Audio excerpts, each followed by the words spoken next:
నేను ఒక్కదాన్ని రక్షింపబడితే చాలు అని ఎవరి స్వార్థాలను చూసుకోకూడదు. దేవుని సన్నిధిలో అందరినూ అంతటిని ఏం పొందాలట?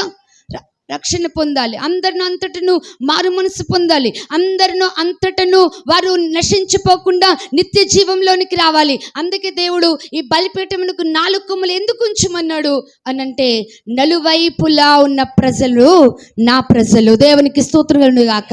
హల్లెలూయా.